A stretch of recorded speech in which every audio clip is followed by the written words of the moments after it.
use pointer authentication to cryptographically bind return addresses to their previous return addresses in the call stack, and it basically forms a chain of hash values.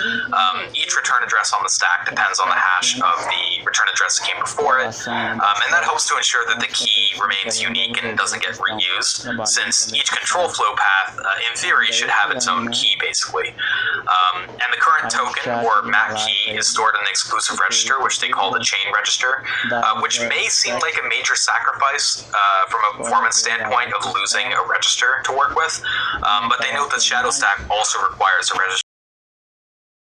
In comparison to Shadow Stack, it's not really losing anything there.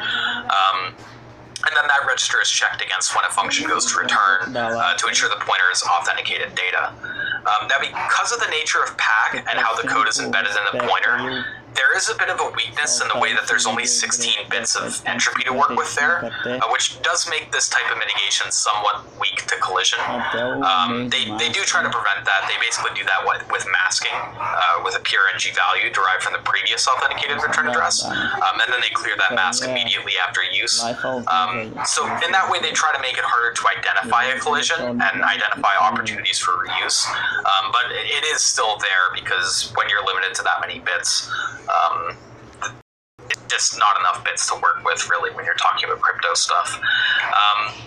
Overall, though, I think it is a cool mitigation in the way that it's making something like Shadow Stack realistic without relying entirely on software. It's using an existing hardware mitigation, because one thing with Shadow Stack that is an issue, and we kind of touched on this when we talked about the Linux security post on episode 64, is it's not really hardware protected because the Shadow Stack can be written to by an attacker.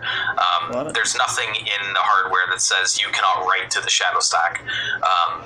So that's kind of an issue there, but here, where they're using a hardware-backed mitigation, it's stronger, right? Because it's using that register. You're not going to be able to write into that register if you're in user space, which is also worth noting. They don't consider attackers who can read or modify kernel-managed registers, such as the pointer authentication codes.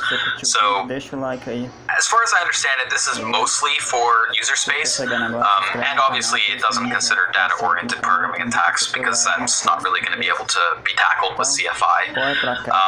But yeah, that said, like, outside of those factors, I think this does look pretty promising.